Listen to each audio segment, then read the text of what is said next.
Imagine your entire world collapsing in a single night, your home, your family, your sense of safety, all reduced to ashes in a sudden act of pure malice. This is not a story of a random accident or an unpredictable disaster. It is the haunting tale of a calculated decision made out of revenge, where love turned into rage and heartbreak ignited a fire that claimed a life.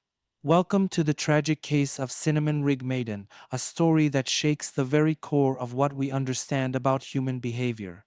In June of 2024, Detroit witnessed a devastating crime that left a family shattered and a community asking how far can vengeance go before it consumes everything in its path. On that fateful night, Cinnamon Rig Maiden set fire to the home of her ex-boyfriend. But this was not just an act of arson, it was something far darker. Inside the house were innocent lives, her ex-boyfriend's disabled mother, Tina Dorff, along with two others. The flames, once sparked, quickly grew beyond control, trapping those inside. Tina, paralyzed and unable to escape, tragically perished in the blaze. The others survived but were left with serious injuries, both physical and emotional, that will last a lifetime. This was no accident. Cinnamon knew the house was occupied, knew that people were inside, and yet, fueled by her own heartbreak, she followed through with her deadly plan. The aftermath of this tragedy left a community grieving and a courtroom filled with questions about how such an event could unfold. In this investigation, we will dive deep into what really happened that night, peeling back the layers of revenge, loss, and the irreversible consequences of one woman's destructive rage. Cinnamon Rig Maiden's life before the fire was marked by a turbulent relationship that would eventually set the stage for the tragic events of June 2024. She was 31, living in Detroit, and had recently gone through a painful breakup with her ex-boyfriend, whose name has not been made public. Their relationship, like many others, had its ups and downs, but it became clear that the emotional intensity between them had reached a dangerous tipping point. What started as love, or at least something resembling it, spiraled into resentment, obsession, and ultimately rage. After the breakup, Rig Maiden was reportedly consumed by feelings of betrayal and abandonment. According to those close to the situation, she struggled to cope with the emotional fallout. There were signs that she wasn't handling the separation well. Her actions became erratic, and her mental state deteriorated rapidly. Friends and family members later described her as increasingly withdrawn, unpredictable, and prone to fits of anger. She reportedly blamed her ex for her emotional distress and became fixated on making him feel the same pain she was experiencing. The night of the fire was the culmination of weeks, if not months, of festering anger. It wasn't a sudden, impulsive act, but rather the result of simmering emotions that had been building up for some time. Cinnamon's decision to set fire to her ex-boyfriend's home wasn't just an act of property damage, it was a calculated move designed to hurt him in the most personal way possible. She knew his mother, Tina Dorff, was inside, along with two other people. Yet, in her mind, the desire to exact revenge outweighed any concern for the innocent lives that would be caught in the flames. Her motive wasn't financial gain or a crime of opportunity, it was deeply personal. Rig Maiden wanted her ex to suffer, to feel the helplessness and emotional devastation she believed he had caused her. The arson was, in her eyes, the ultimate expression of her heartbreak, misguided, destructive, and tragically fatal. This is the twisted emotional landscape that led to the events of that night, setting the stage for a crime that would shock the community and leave lasting scars on everyone involved. On the day of the incident, June 3rd, 2024, Cinnamon Rig Maiden's mind was already consumed by a storm of emotions. She had spent days obsessing over the breakup, unable to come to terms with the end of her relationship. The tension between her and her ex-boyfriend had escalated, and in the hours leading up to the fire, Rig Maiden's actions became more erratic. In the late evening, only 30 minutes before the fire, she had a chilling conversation with her ex-boyfriend's uncle. They spoke briefly, and it was during this conversation that Rig Maiden confirmed her awareness that people were inside the house, including the disabled mother, Tina Dorff. This interaction would later become a critical piece of evidence against her, showing that her actions were not a spur of the moment decision, but rather a premeditated act of violence. Despite knowing the house was occupied, she pressed forward with her deadly plan. Leading up to the arson, Rigmaiden's mood had grown increasingly dark. Those who saw her that day would later describe her as distant, almost disconnected from reality. Her anger was palpable, but beneath that anger was a deep sense of betrayal and a twisted need for revenge. She wasn't just angry at her ex boyfriend, she wanted him to feel the same despair that had taken hold of her life. As night fell, Rigmaiden drove to the house on Seminole Street in Detroit. Her ex boyfriend wasn't there, but his mother, his uncle, and another family member were inside. Armed with an accelerant, she set fire to the front porch, a symbolic act meant to destroy not just the home, but everything her ex held dear. Her actions that night would prove fatal, but in her mind, it was the only way to make him feel her pain. What followed was a chain of events that could never be undone as flames engulfed the home, trapping the innocent victims inside. As the fire spread, Rigmaiden fled the scene, leaving devastation in her wake. This day, filled with unresolved emotions and calculated cruelty, would become one of Detroit's most tragic crime stories in recent memory. Late evening around 10:45 that night. Cinnamon Rigmaiden, filled with anger and emotional turmoil, made her final decision. After spending days fuming over the end of her relationship, she drove to the house on Seminole Street in Detroit, determined to carry out an act of revenge. Shortly before 11 o'clock. Rigmaiden arrived at the house where her ex boyfriend's mother, Tina Doroff, and two other people were inside. Knowing full well that the house was occupied, she carried an accelerant with her, intending to burn down the home. Around 11:17. Without hesitation, Rigmaiden poured the accelerant on the front porch and set it alight. Flames quickly began to consume the entrance. She knew that Tina, who was disabled, would be unable to escape. Despite this, she set the fire and left. Immediately after starting the fire, Rigmaiden texted her ex boyfriend a chilling message: "Your house is on fire." This text would later become evidence of her deliberate and calculated actions. After sending the message, she drove away from the scene. Shortly after the fire began, instead of fleeing far, Rigmaiden drove to a nearby McDonald's. Her actions indicated a lack of remorse, as reports later suggested she even purchased drugs shortly after the crime. She seemed unfazed by the destruction she had just caused. The next day, in the early hours of June 4th, as emergency crews arrived at the burning home, they found Tina Doroff dead, her disabilities having prevented her escape. The two surviving victims were taken to the hospital with serious injuries, their lives forever changed by the fire. Later that day, Rigmaiden was arrested by police in Livonia and handed over to the Detroit Police Department. Her rage fueled act had now turned into a full scale investigation with charges of felony murder, assault with intent to murder, and multiple counts of arson filed against her. As Cinnamon Rigmaiden stood before the house that night, her mind was consumed by a burning desire for revenge. She held a container of accelerant in her hand, her thoughts focused solely on making her ex-boyfriend feel the emotional devastation she believed he had inflicted on her. The porch of the house, where his disabled mother and two others were inside, became the target of her rage. Rigmaiden's actions were deliberate, methodical, and tragically premeditated.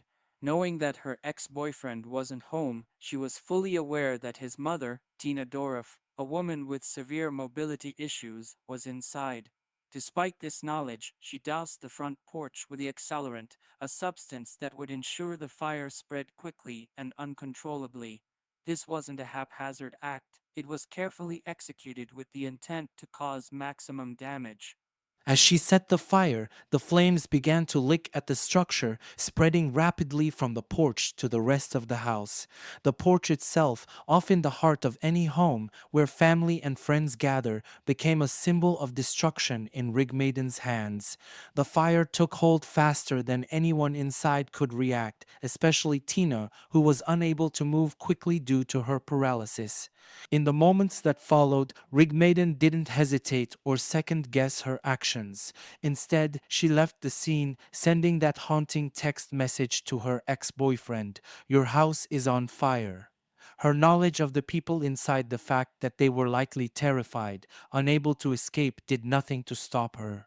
The flames she had ignited were not just physical, they represented the deep emotional wounds she was trying to inflict. By the time the fire department arrived, it was already too late for Tina Doruf. Her physical limitations had trapped her inside the house, making it impossible for her to escape the blaze that Rigmaiden had so coldly started. The other two victims managed to survive, but only after suffering significant injuries and enduring the trauma of watching the fire consume their home and the life of someone they cared about. In setting that fire, Rigmaiden's actions crossed a line that no amount of regret could undo. She had turned her pain into a weapon, using flames to destroy not only a building but the lives within it. This was more than just arson, it was a deliberate act of cruelty carried out with full knowledge of the human cost it would exact. Inside the house that fateful night were three unsuspecting victims, none of whom had any idea that tragedy was about to strike. At the center of this harrowing tale was Tina Dorov, a 53-year-old woman whose life was cruelly cut short by the fire. Tina was more than just a mother. She was a woman who faced daily struggles due to her physical condition. Disabled and partially paralyzed, Tina had significant mobility issues, which made her particularly vulnerable that night.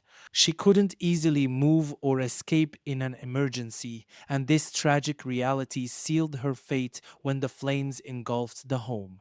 Tina wasn't alone. Also inside the house was a 57-year-old man who, like Tina, had no idea that their home would soon become a death trap. This man, whose identity hasn't been publicly shared, was a family member. Although he managed to escape with his life, the fire left him with serious injuries, both physical and emotional. He would later be taken to the hospital for treatment, but the trauma of that night of trying to escape the flames and knowing that Tina couldn't follow would stay with him forever. The third victim was a 65-year-old woman, another family member who was also inside the home when Cinnamon Rigmaiden set it ablaze. Like the others, she faced a terrifying struggle to survive. The fire spread quickly, leaving her and the other occupants with little time to react. Despite the chaos, she managed to escape, but not without significant injuries that required immediate medical attention. These three victims, especially Tina, represent the true tragedy of this story. Their home, a place of safety and comfort, became the site of unimaginable horror. Tina, with her physical limitations, stood no chance against the flames. And for the two survivors, the scars of that night run deeper than just their physical wounds. They are the emotional scars of knowing that someone they loved, someone they lived with, didn't make it out alive. Tina Dorov's death was, without question, the most tragic outcome of the fire that Cinnamon Rigmaiden set that night. At 53 years old, Tina lived with severe mobility issues. She was partially paralyzed, a condition that confined her to certain areas of the house and severely limited her ability to move quickly or independently. On the night of the fire, this disability left her completely vulnerable. As the flames consumed the home, Tina was unable to escape, trapped in a deadly situation from which there was no chance of survival. Tina's condition was well known to those around her and tragically to Rigmaiden as well. Rigmaiden had previously been part of Tina's life through her relationship with Tina's son, which means she was fully aware of the physical limitations that Tina faced. Knowing this, Rigmaiden's decision to set the fire becomes even more chilling. The flames were not just a random act of destruction, they were aimed at a household where she knew someone with little ability to flee was inside. When the fire broke out, Tina would have quickly found herself surrounded by smoke and flames. With her mobility hindered, she would have had no time to get to safety, and tragically, by the time emergency responders arrived, it was too late. Tina was found deceased, unable to overcome the physical barriers that had trapped her inside the burning home. For Tina's family, this loss is devastating on multiple levels. They are not only mourning the death of a beloved family member, but are also haunted by the knowledge that her death was preventable. The fact that she died as a direct result of Rigmaiden's malicious act only deepens the emotional wounds left in the aftermath. For her son, who had been the target of Rigmaiden's revenge, the guilt and sorrow are likely unimaginable. The home he shared with his mother, a place meant to offer safety and comfort, became the site of her death. Beyond the immediate family, the community also feels the weight of this loss. Tina's death is a reminder of how vulnerable some people are, particularly those who rely on others due to physical disabilities. The fire not only took a life, but it also stripped a family of their sense of security and peace, leaving them with a profound and irreplaceable absence. The two surviving victims of the fire, a 57-year-old man and a 65-year-old woman, endured both physical and emotional trauma as a result of the horrific events that unfolded that night. Both of these individuals were inside the house when Cinnamon Rig Maiden set it ablaze, and they were forced to escape the growing flames in a desperate bid for survival. The 57-year-old man, who has remained unnamed in most reports, suffered significant injuries while trying to escape. The fire spread quickly, engulfing the porch and rapidly consuming the structure. In the chaos, this man likely faced extreme smoke inhalation, which is one of the primary dangers in any house fire. His injuries were severe enough that he required immediate hospitalization, but he was ultimately fortunate to have survived. His escape was harrowing, as he had to leave behind Tina Dorff, his disabled sister, knowing she would be unable to follow. The 65-year-old woman, another family member present that night, was also caught in the midst of the fire. Her injuries were similarly serious, as she too was forced to navigate the smoke and flames in order to save her life. It's believed that she, along with the other victim, managed to escape by fleeing through a different part of the house. However, the psychological trauma of that night remains just as lasting as the physical injuries. Both survivors were rushed to the hospital where they were treated for their injuries, but the emotional scars of losing Tina in such a violent and tragic way would take much longer to heal. In the immediate aftermath, the surviving victims were faced not only with the reality of their own injuries, but also with the overwhelming grief of Tina's death. The loss of a loved one in such a traumatic way leaves an emotional weight that cannot be easily shaken. The home, once a place of family and safety, had been transformed into a scene of devastation, and the surviving victims were left to piece together their lives amidst the wreckage. The survivors' escape, while physically successful, was far from complete.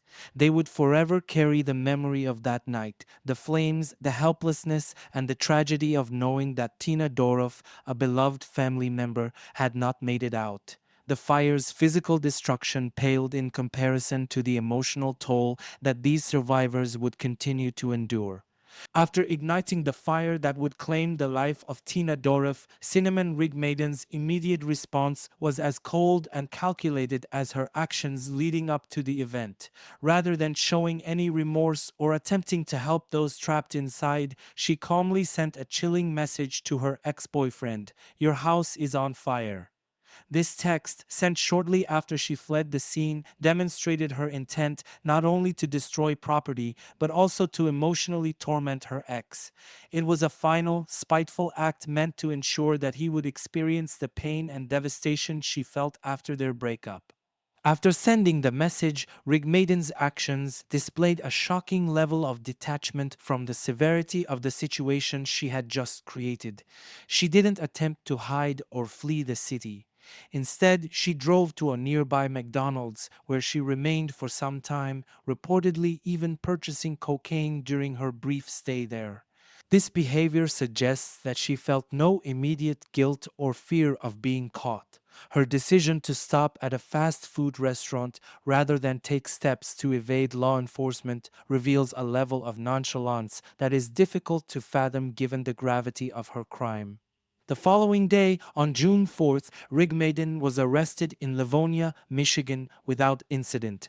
Livonia police had tracked her down, and she was handed over to the Detroit Police Department, where she faced serious charges, including felony murder, assault with intent to murder, and multiple counts of arson. Despite the weight of the accusations, Rigmaiden would later plead not guilty, a move that would only deepen the mystery around her mindset and motivations during and after the crime. Her actions in the hours after the fire further emphasized the calculated nature of her crime.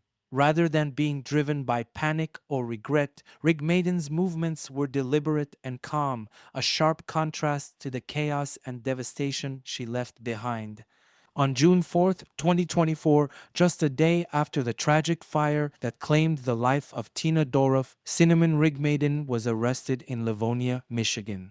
Her arrest came swiftly, as law enforcement had already pieced together enough evidence to pursue her for the horrific crime. Rigmaiden, showing no signs of resistance or flight, was taken into custody without incident. The arrest occurred in the early hours of the morning, and she was quickly transferred into the custody of the Detroit Police Department, who were leading the investigation.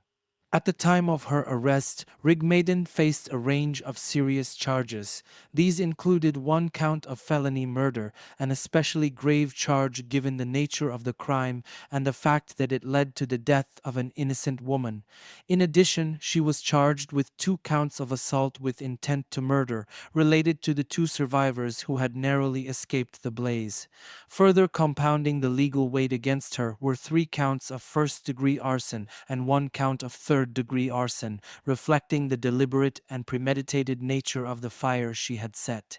The speed of her arrest and the severity of the charges highlighted the overwhelming evidence against her.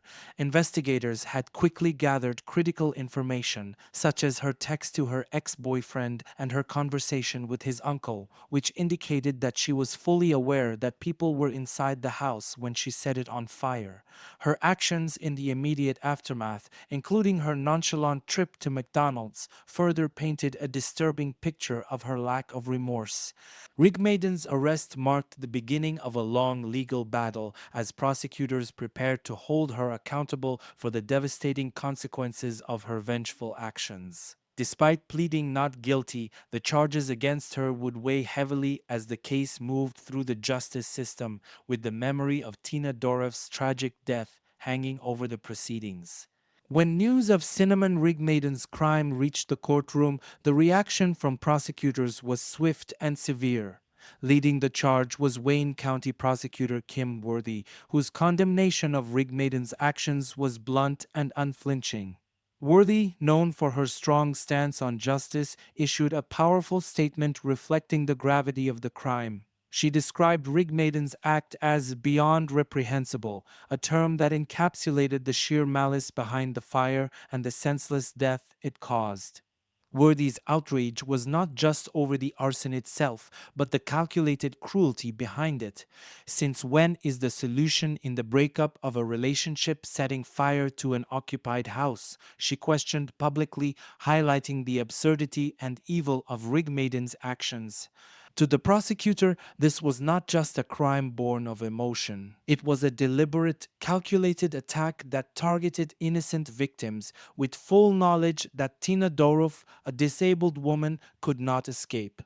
Assistant Prosecuting Attorney Tina Livingston, who was also involved in the case, further emphasized the disturbing nature of Rigmaiden's intent. Livingston noted that Rigmaiden had told her ex's uncle of the fire beforehand and knew Tina's physical limitations, making the act even more callous. These statements from the prosecution underscored the severity of Rigmaiden's actions and laid the foundation for a case that would seek the maximum penalty for such a brutal crime. In the eyes of the prosecution, Rigmaden's actions went far beyond a crime of passion.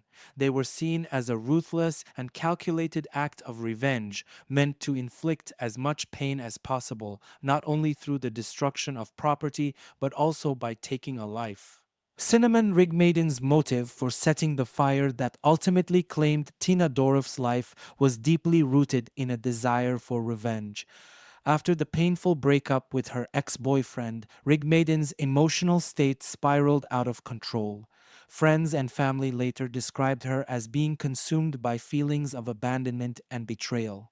The intense emotions that followed the end of her relationship caused her to focus on one goal, making her ex feel the same kind of pain she believed he had inflicted on her. Rigmaden's desire for revenge didn't emerge overnight. In the weeks leading up to the fire, she became fixated on the breakup, unable to let go of the resentment she harbored. Her emotions, instead of fading over time, festered and grew into a dangerous obsession. According to reports, Rigmaden wanted to punish her ex-boyfriend to make him suffer in the most personal and devastating way possible. This twisted desire for retribution took on a life of its own, driving her to commit the unthinkable. The act of setting the fire wasn't impulsive. It was a calculated decision meant to hurt her ex where it would sting the most by destroying his home and taking away the people he loved. Rigmaden knew that her ex wasn't home that night, but his mother was, along with two other family members. She knew the fire would devastate him emotionally, leaving him to grieve the loss of his disabled mother, a woman who had no chance of escape. Rigmaden's motive is a stark reminder of how unchecked emotions can lead to catastrophic outcomes. Her inability to cope with the end of the relationship fueled her need for vengeance, escalating her anger into a violent act of murder. In her mind, the fire was not just an act of destruction. It was a way to transfer her emotional pain onto her ex-boyfriend, but in doing so, she crossed a line, turning her personal heartbreak into a lethal crime. This case highlights how dangerous revenge can be when it becomes the sole focus of a person's emotional state. Rigmaden's actions were a tragic manifestation of unresolved emotions, showing how destructive personal vendettas can become when they are allowed to spiral into violence. The legal charges brought against Cinnamon Rigmaden were a reflection of the severity of her actions on that tragic night. Following her arrest, Rigmaden faced multiple charges, each highlighting the distinct layers of criminal activity that resulted from her setting the fire. The most serious charge she faced was one count of felony murder, which is automatically applied when a death occurs during the commission of certain felonies, in this case, arson. Tina Dorff's tragic death elevated the crime beyond arson alone, as her inability to escape the fire made Rigmaden directly responsible for her death. In addition to the murder charge, Rigmaden was also charged with 2 counts of assault with intent to murder. These charges were filed in relation to the two surviving victims, both of whom managed to escape the fire but suffered serious injuries. Although they survived, the fact that Rigmaden knowingly set the house on fire while they were inside demonstrated her intent to cause harm, justifying these charges. Lastly, Rigmaden faced multiple counts of arson, including 3 counts of first-degree arson and 1 count of third-degree arson. The first-degree charges reflected the intentional setting of the fire with the knowledge that people were inside, while the third-degree arson charge related to the destruction of property. The combination of these charges highlighted the premeditated nature of her actions and the catastrophic consequences that followed. Each charge Rigmaden faced was serious in its own right, but together they painted a picture of a calculated and malicious crime. The legal system's response underscored the gravity of her actions, as she was held accountable not only for the physical destruction of the house, but also for the human lives that were directly impacted by her vengeful decision to set it ablaze. In Cinnamon Rigmaden's defense, her legal team presented an argument that shifted the narrative from a premeditated act of murder to one of property damage gone wrong. According to the defense, Rigmaiden's intent was never to harm anyone inside the house, but rather to destroy property as a way of acting out her frustration following the breakup. They claimed that she believed the house was empty when she set it on fire, suggesting that she had no idea her ex-boyfriend's disabled mother, Tina Dorff, or the two other victims were inside. The defense argued that Rigmaiden's actions were driven by an emotional outburst, not a calculated plan to murder.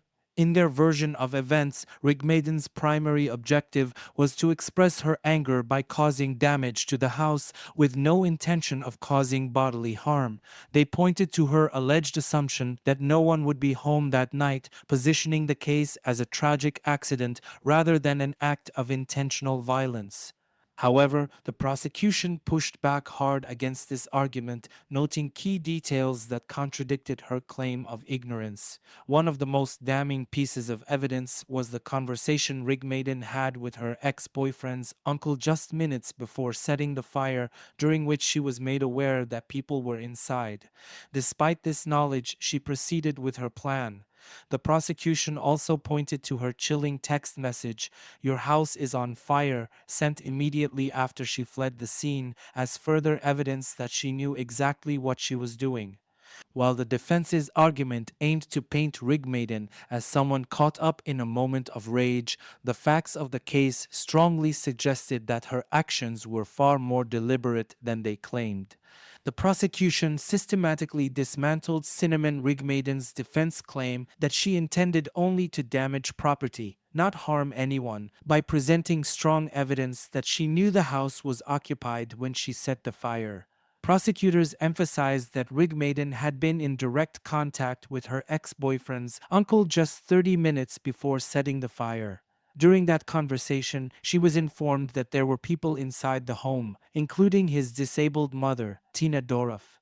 Tina's severe mobility issues were well known to Rigmaiden, as she had been in the house on many occasions while dating her ex. The fact that Tina would have been physically incapable of escaping the fire due to her disability was one of the prosecution's key arguments.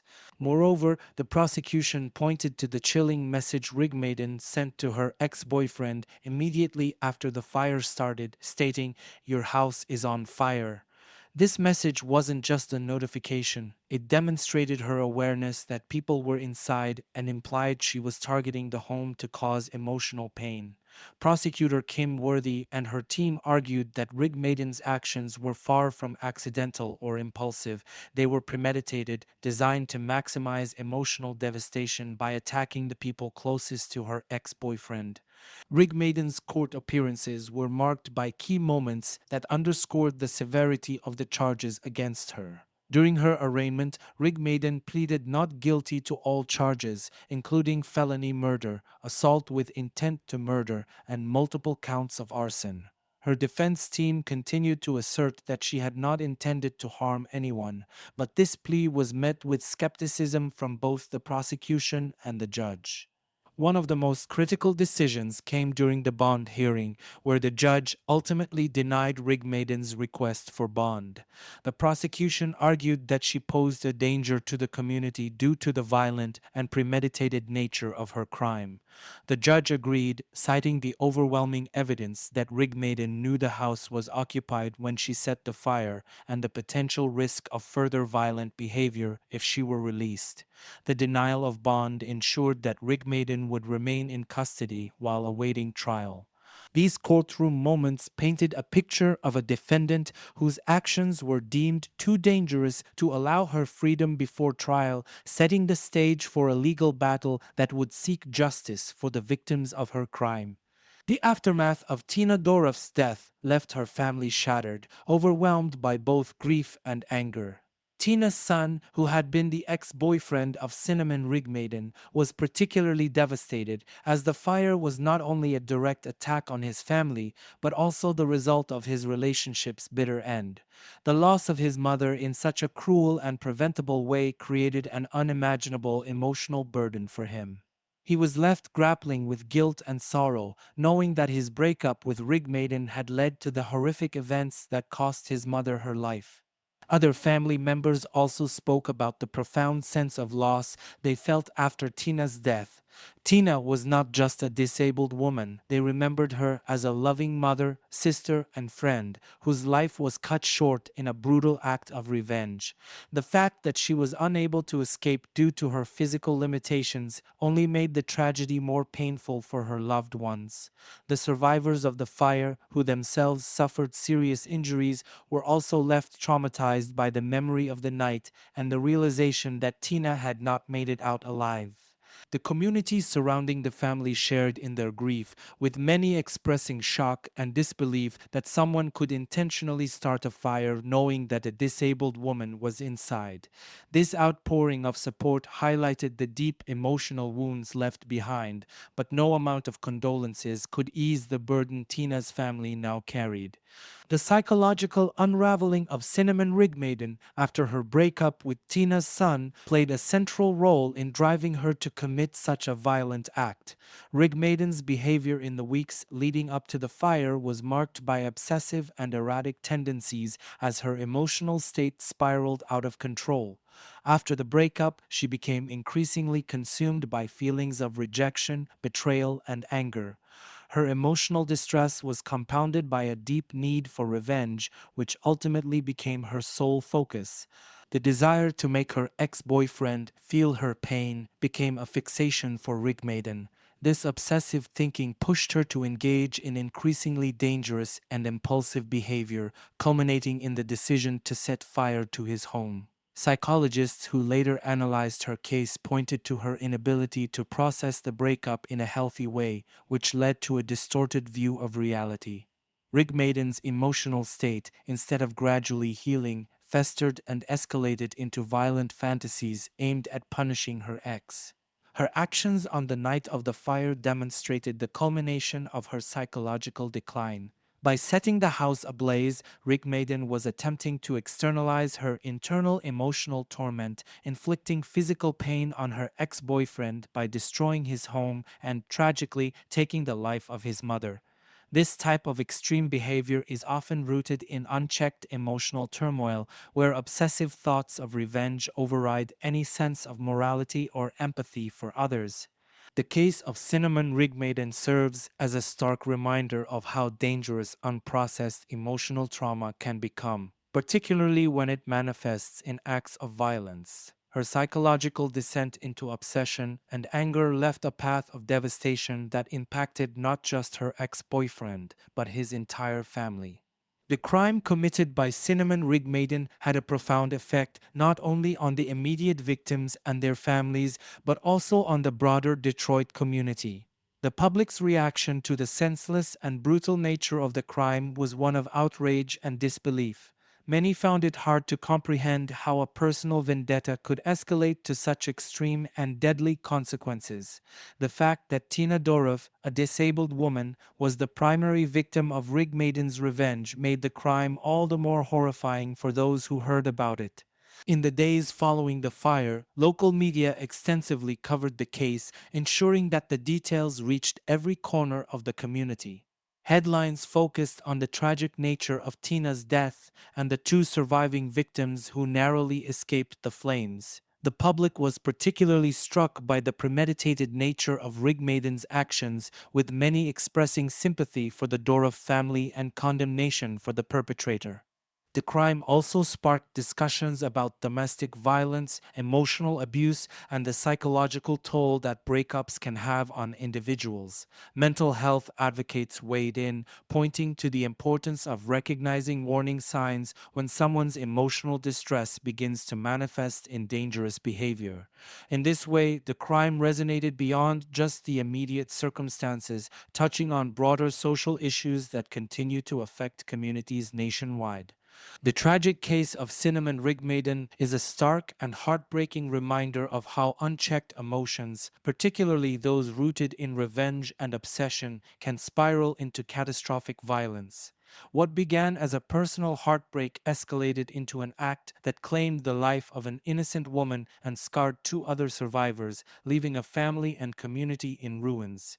Rig Maiden's inability to process her emotions in a healthy way drove her to commit an irreversible act of destruction, showing how dangerous it can be when grief and anger take hold without proper support.